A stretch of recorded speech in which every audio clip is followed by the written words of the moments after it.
बिस्मिल्लाहिर्रहमानिर्रहीम। अस्सलाम वालेकुम। उम्मीद करता हूँ आप लोग ठीक होंगे।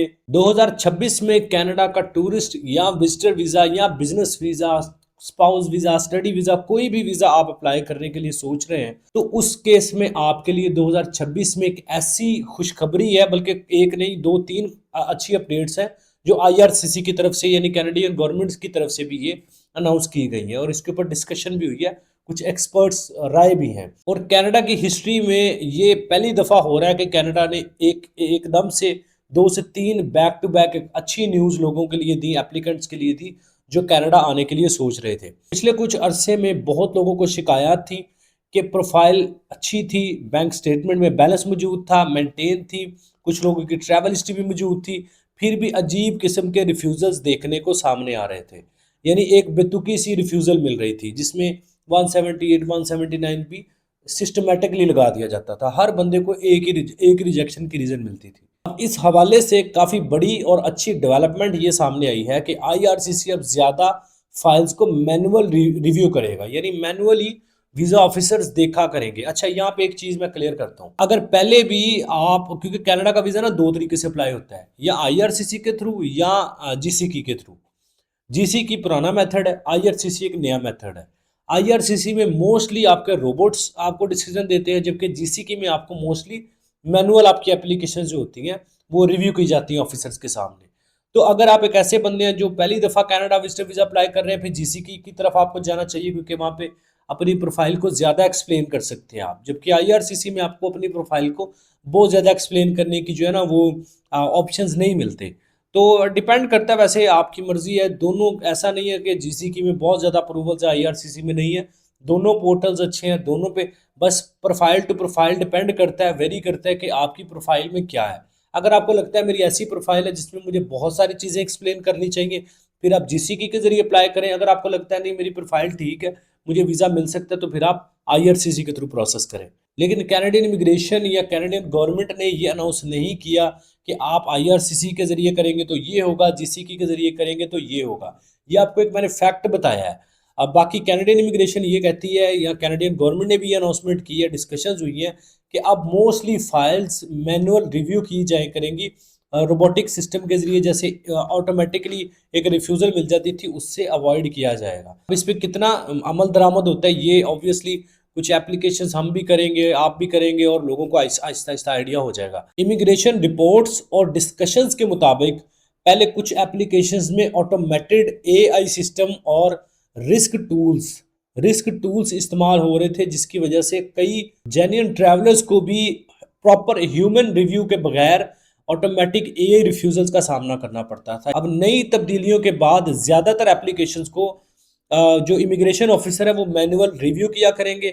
यानी आप अब आपकी फ़ाइल को वीज़ा ऑफिसर खुद डॉक्यूमेंट्स को डिटेल से देखेगा। आपकी तमाम जो आपने डिटेल्स दी होंगी उनके प्रॉपर एनालिसिस किए जाएंगे, एनालाइज किया जाएगा उसको। आपके पर्पस ऑफ विजिट को प्रॉपर इंडिविजुअली चेक किया जाएगा और आपकी फैमिली टाइज, आपकी फाइनेंशियल स्ट्रेंथ को बेहतर अंदाज में एवेल्युएट किया जाएगा। सिर्फ ऑटोमेटेड सिस्टम की बुनियाद पर फैसला नहीं होगा, बल्कि एप्लीकेशन प्रॉपर मैनुअल रिव्यू के साथ डिसीजन दिया जाएगा। और ये अच्छी चीज़ें हैं। मतलब बहुत सारे लोग कहते थे यार मेरी प्रोफाइल ठीक थी, बस एक ही कुछ समझ नहीं आया, किसी को कह दिया फैमिली टाइज नहीं ठीक, किसी को कह दिया फाइनेंशियल कंडीशन नहीं ठीक। तो अभी ऐसा नहीं होगा। वीज़ा एक्सपर्ट्स के मुताबिक उन लोगों के चांसेस काफ़ी बेहतर समझे जा रहे हैं कनाडा के लिए जिनकी प्रोफाइल बैलेंस्ड है। बहुत ज़्यादा एक्सट्रीम नहीं, बैलेंस्ड भी है, तो आपकी तब भी जो है वो वीज़ा लगने के चांसेस आपके इन्हेंस होंगे। अगर आपका कोई बिजनेस है पाकिस्तान में या जिस कंट्री से भी आप कनाडा वीज़ा अप्लाई कर रहे हैं, आपकी एक स्टेबल जॉब है, चाहे वो गवर्नमेंट एम्प्लॉय है, चाहे वो प्राइवेट लिमिटेड किसी कंपनी में है, आपका जो प्रूफ ऑफ इनकम है यानी आपका सोर्स ऑफ इनकम है वो क्लियर है, आप जॉब कर रहे हैं, बिजनेस कर रहे हैं, वो प्रॉपर डॉक्यूमेंट्स आपके पास मौजूद हैं, प्लस पॉइंट है। आपके पास बैलेंस, आपके सफिशिएंट फंड्स हैं आपके पास आपके ट्रैवल को कंप्लीट करने के लिए, आपके पास फैमिली टाइज हैं। तो इन सब चीज़ों की बुनियाद पे कैनेडियन ऑफिसर मैनुअल रिव्यू करके आपकी फाइल पे डिसीजन दिया करेंगे। अच्छा, एक और बहुत अच्छी अपडेट, बहुत ही अच्छी अपडेट। पहले क्या होता था कि कनाडा का विजिटर वीज़ा जब आपको मिलता है ना, कनाडा का, आपको बहुत सारे लोग को पता है कनाडा का विजिटर वीज़ा 30 दिन का 40 दिन का नहीं मिलता, ये लॉन्ग टर्म मिलता है। यानी आपको 5 साल का मिलता है, कम से कम 3 साल का भी मिलता है, 10 साल का मिलता है, 7 साल का मिलता है। डिपेंड ऑन योर पासपोर्ट कि आपका पासपोर्ट कितना वैलिड है। अगर वो 10 साल के लिए वैलिड है 10 साल का मिल जाता है, बाज़ का 10 साल के लिए वैलिड होता है फिर भी 3 साल का मिल जाता है। तो प्रोफाइल टू प्रोफाइल भी डिपेंड करता है, लेकिन कम से कम 3 साल का, ज़्यादा से ज़्यादा 10 साल का कनाडा का visitor visa, tourist visa multiple entries के साथ आपको मिलता है। लेकिन उसमें जो ड्यूरेशन ऑफ स्टे होता है वो 6 महीने का होता है। यानी आपने एक दफ़ा कनाडा गए, आप 6 महीने वहाँ पे स्टे कर सकते हैं, 6 महीने से ज़्यादा आप वहाँ पे क़याम नहीं कर सकते। लेकिन अब कुछ केसेस में ये भी होगा कि 1 साल तक ऑथराइजेशन दी जाएगी। ये प्रोफाइल टू प्रोफाइल वेरी करेगा, डिपेंड करेगा कि आपके पास क्या बैलेंस है, आपके क्या सर्कमस्टेंसेस हैं। उनके बिहाफ पे आपको स्टे मतलब दिया जाया करेगा, आप उसको एक्सटेंड कर सकेंगे। यानी अब आप कनाडा जाएंगे तो 6 महीने की बजाय आप 1 साल तक का भी आपको स्टे मिल सकता है, 8 महीने का मिल सकता है, 7 का मिल सकता है, 6 का भी मिल सकता है, 1 साल का भी मिल सकता है। तो डिपेंड करेगा आपकी प्रोफाइल के ऊपर। और ये एक ये अच्छी अपडेट है उन लोगों के लिए जो कनाडा टूरिस्ट विजिटर वीज़ा पे जाके कोई काम शाम करने का सोच रहे हैं, वट एवर कुछ भी, तो उनके लिए ये चीज़ें कहीं ना कहीं ये उनके लिए बहुत बड़ी अपडेट होगी। अच्छा, इसके अलावा बायोमेट्रिक सिस्टम के अंदर काफ़ी ज़्यादा इंप्रूवमेंट हुई है VFS के साथ कोलैबोरेट करके। अपॉइंटमेंट्स आपको जल्दी मिला करेंगी, आपको डिले नहीं इतना मिला करेगा, और आपका बिल यानी BIL बायोमेट्रिक इंस्ट्रक्शन लेटर वो लाजमन अब आपको अपलोड करना पड़ेगा। कुछ केसेस में ये होता था कि आप एजेंट से अपॉइंटमेंट खरीद लेते थे, या फिर आपका आपका जो BIL होता है, आपका जो यूनिक क्लाइंट आइडेंटिफिकेशन नंबर होता है, या आपका बायोमेट्रिक लेटर नंबर होता है, उसको एडिट कर लिया जाता था। अब ऐसा नहीं होगा, आपने बायोमेट्रिक इंस्ट्रक्शन लेटर अपना वेबसाइट पे अपलोड करना है, उसके बिहाफ पे आपकी अपॉइंटमेंट आया करेगी, जो कि ट्रांसपेरेंसी होगी, और ये बहुत अच्छी अपडेट है।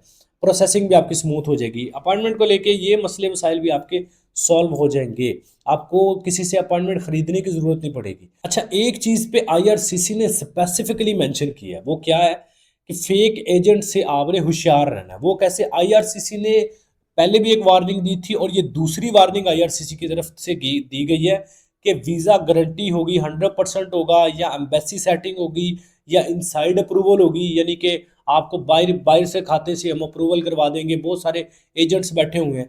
तो ये सब फेक क्लेम्स करने वालों के लिए करने वालों के खिलाफ कैनेडियन इमिग्रेशन, कैनेडियन गवर्नमेंट यानी IRCC अब प्रॉपर इसके खिलाफ एक जो है वो कानूनी कार्रवाई करने का इख्तियार रखता है, और कानूनी कार्रवाई की जाएगी। क्योंकि कनाडा का कोई भी वीज़ा हो, कनाडा का वीज़ा का फैसला सिर्फ कैनेडियन वीज़ा ऑफिसर करता है। इसलिए हमेशा अपने डॉक्यूमेंट्स को जेन्युइन रखें, bank statements, fake bank statement से अवॉइड करें, फेक ट्रैवल हिस्ट्री मत बनवाएं, ट्रुथफुल इन्फॉर्मेशन आपने देनी है। अगर आपकी ये सारी चीज़ें हैं तो आपको कनाडा का वीज़ा मिल जाएगा, अगर आपने इन सारी चीज़ों से अवॉइड करके अपनी प्रोफाइल को बेहतर तरीके से स्टेबलाइज किया है। और मेरी पीछे 10 साल की जर्नी में 10 साल अप्रोक्सीमेटली मुझे हो चुके हैं इस फील्ड में। 10 साल के अंदर मैंने ये पहली दफ़ा देखा है कि किसी इमिग्रेशन ने ये अनाउंस किया हो, प्रैक्टिकली किया होगा, लेकिन मेरी मेरी इन्फॉर्मेशन या मेरी एक्सपीरियंस के मुताबिक ये पहली दफ़ा किसी इमिग्रेशन ने चीज़ को या इसको इसको क्लेम किया या अपडेट किया कि भाई फेक एजेंट्स के खिलाफ हम कार्रवाई करेंगे।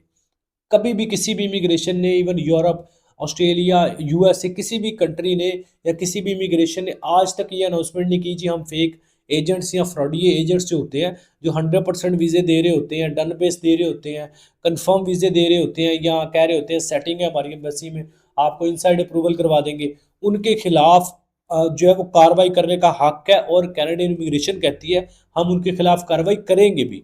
इससे काफ़ी जो फ्रॉडी एजेंट्स हैं उनको कान हो जाएंगे कि अब हमने इन हरकतों से बाज रहना है। 2026 में family visitor visa, tourist visa, business visa, study visa या इमिग्रेशन के लिए अगर आप अप्लाई कर रहे हैं कनाडा के लिए, तो फाइनेंशियली स्टेबल ट्रैवलर्स को पहले से ज़्यादा पॉजिटिव अंदाज में देखा जाएगा।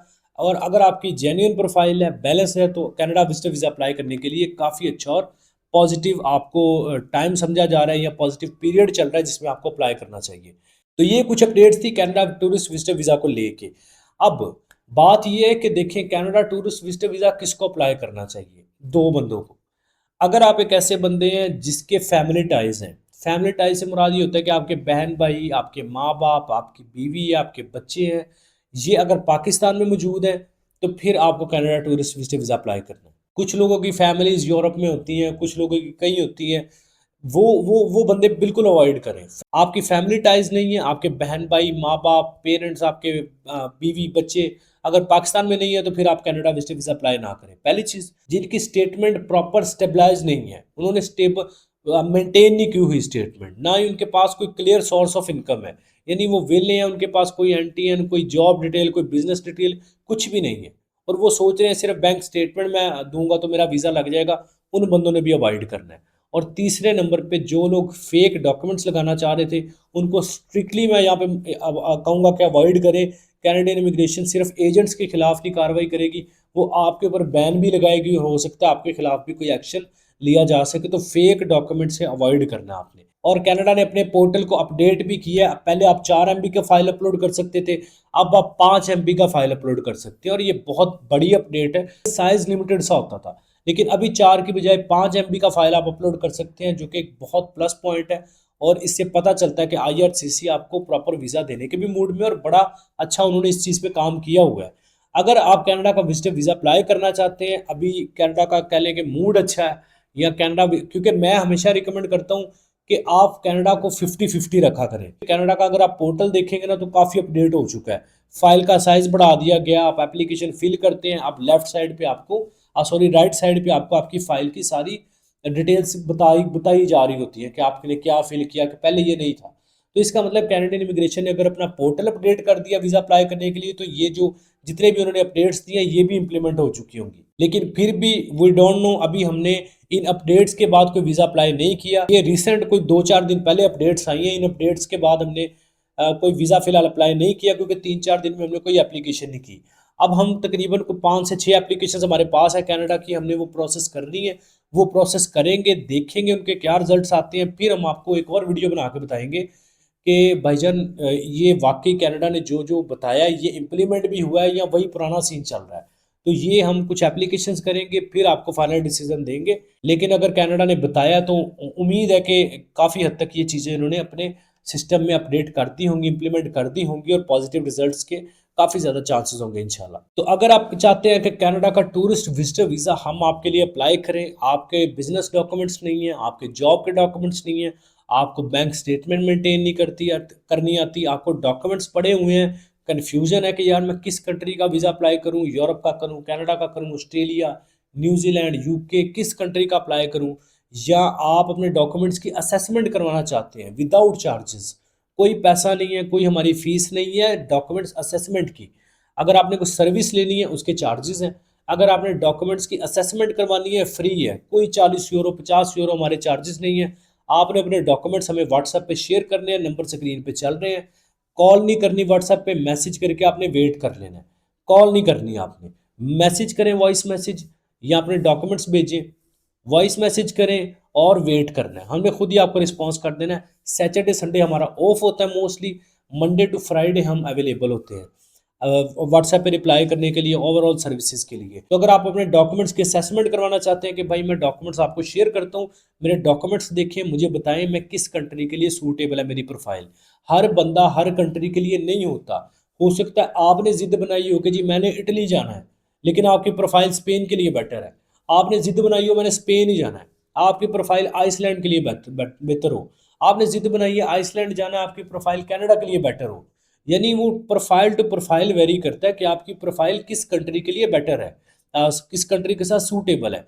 तो आप अपने डॉक्यूमेंट्स भेजेंगे, डॉक्यूमेंट्स की हम असेसमेंट करेंगे, फिर आपको बताएंगे आपके डॉक्यूमेंट्स के साथ ये कंट्री सूटेबल है, और इस कंट्री में ये मुस्तकबिल बनाने के ऑप्शंस भी मौजूद है, ताकि आप डिसीजन लेने में आपको आसानी हो। बाकी अगर आपको टैक्स रिटर्न्स बनवानी है, किसी भी कंट्री का वीज़ा अप्लाई करवाना है, अपॉइंटमेंट लेनी है, आपको किसी किस्म की भी कोई भी ट्रैवल एडवाइस चाहिए, ट्रैवल से रिलेटेड सर्विस चाहिए, तो आप व्हाट्सएप पर रब्ता कर सकते हैं। वॉइस मैसेज करके वेट करना है, हम खुद ही आपको रिस्पॉन्स कर देंगे। तो उम्मीद है वीडियो आपके लिए हेल्पफुल रही है। वीडियो पसंद आई है, कुछ नया सीखने को मिला, तो लाइक करें, चैनल पर पहली दफ़ा एवरी विजिट चैनल को सब्सक्राइक कर ले, बेल आइकन प्रेस कर ले। अपना बहुत सारा ख्याल रखें, मिलता है नेक्स्ट वीडियो में। टेक केयर, अल्लाह हाफिज़।